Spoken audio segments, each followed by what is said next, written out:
Do you ever stop to pay attention to your thoughts and then realize you don't want to think those thoughts anymore because they're draining your energy, they're not serving you anymore, and they're keeping you stuck in a complacent type of feel? These thoughts that you're having may be revolving around something that's a reality in your life, but it doesn't have to define your future. So how do we honor the thought,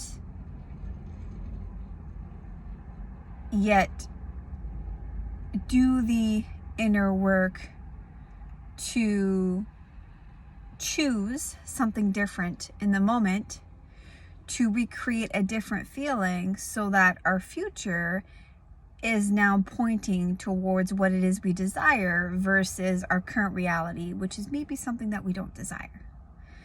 And so the first step to simplify the process is to see our thoughts as running vehicles going by, right? They don't run because they have a motor, but the vehicles are driving by. And we have a choice if we want to hop in that vehicle or not. And so the first step is called awareness. And the simple form behind awareness is to observe these thoughts that are like moving cars. And so even if these thoughts are your current reality, you can choose to honor where it is that you are, honor that this car is in front of you, and that you have a choice if you want to open the door and get in again. And every time we get into the car, we recreate the same reality. As soon as we observe the car, we become detached, and we can now disidentify ourselves with that thought. Now, our current reality is still the same, but we're creating space. And with that space comes a freedom to choose something different. And so when we start creating that space, we can observe that thought. That vehicle continuously moves, and there may be like-minded thoughts that keep arising and that keep moving. So this process may have to rinse and repeat for a little bit. We don't get to control how long it takes. We are just the observer of what's happening around us. But what we can do is step 2 would be, once we create that detachment, is how do I want to feel? And what kind of thoughts would be attached to that feeling? Because feelings are actually more empowering than thoughts.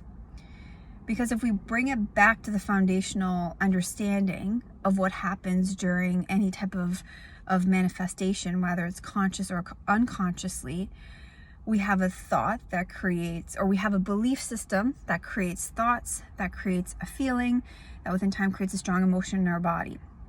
And that emotion is what drives us.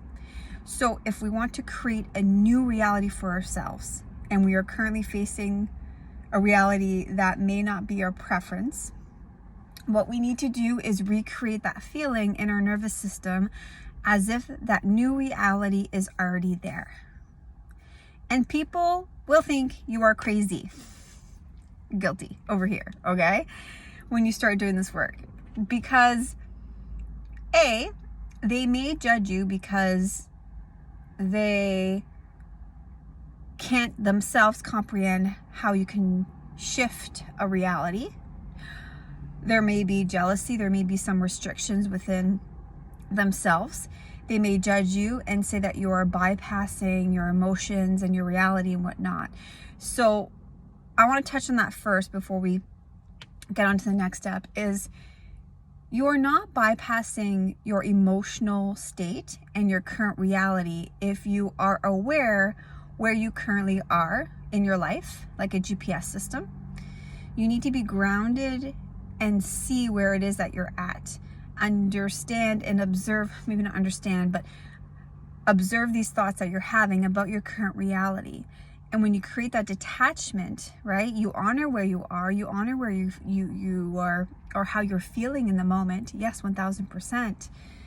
But what's going to help you transcend that feeling in the moment and actually allow you to process it and not bypassing is to observe it.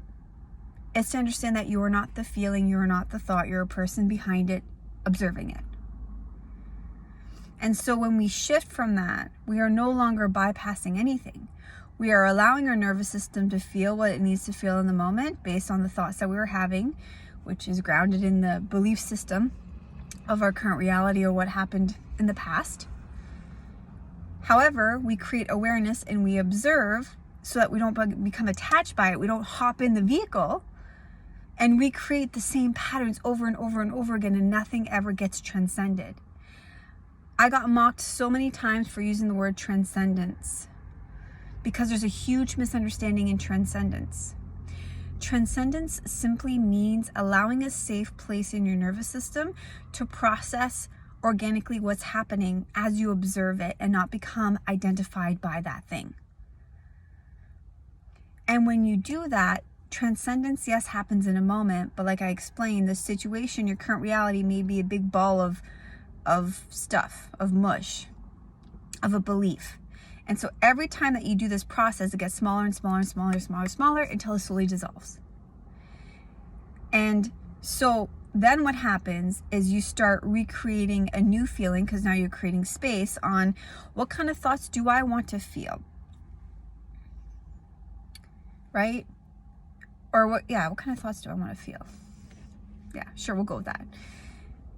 And so when we start to understand how we want to feel in the moment, we can start taking action internally. So start thinking and shifting our mindset towards gratitude, towards something that makes us feel lighter.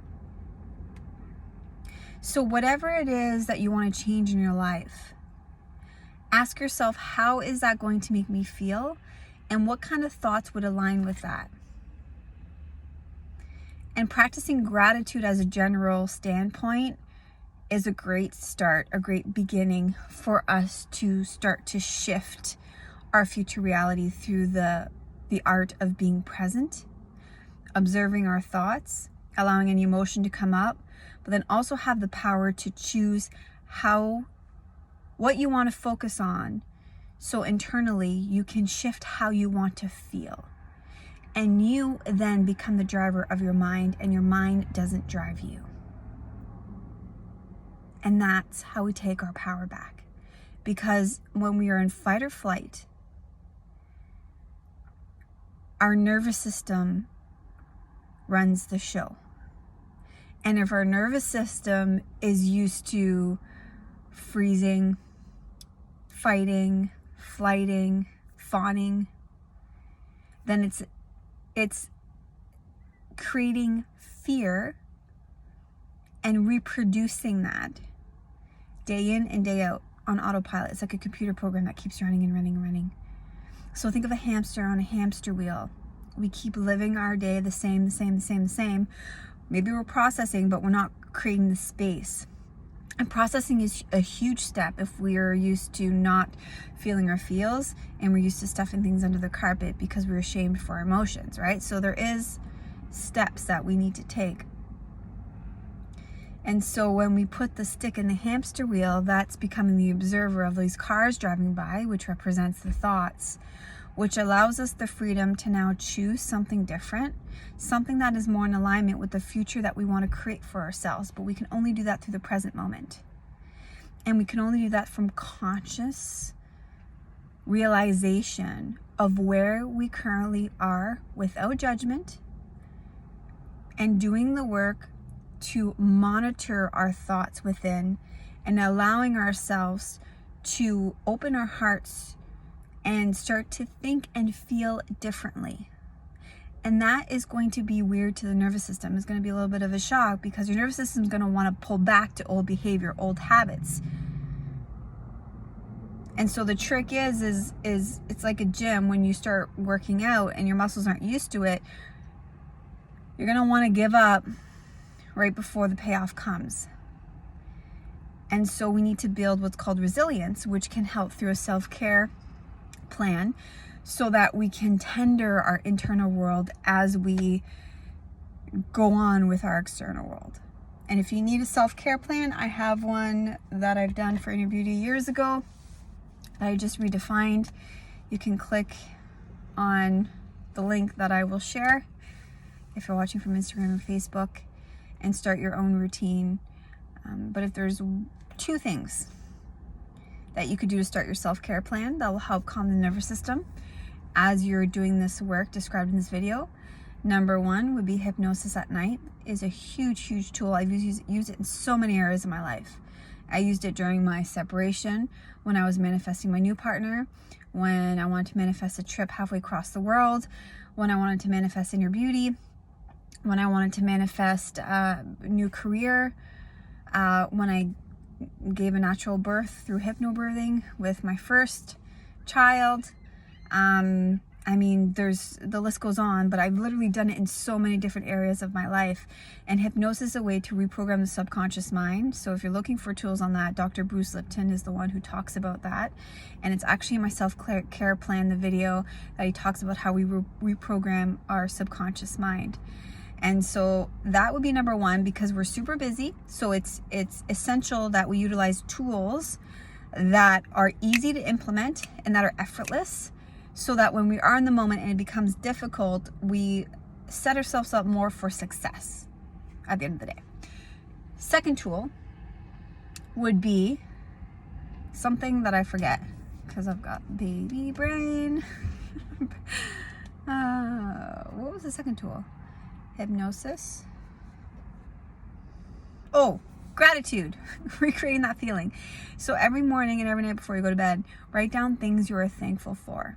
And even if it's one thing and you expand on that thing, start recreating the feeling of gratitude, of thankfulness within your body. And when you start embodying that emotion, even if it's only for a few minutes a day, you are retraining your nervous system now to feel safe and to feel how it would feel in that state of gratitude. Okay, that's all I have for today. Thanks for tuning in, my loves. From my heart to yours, create yourself a beautiful day, and we'll chat soon. Bye.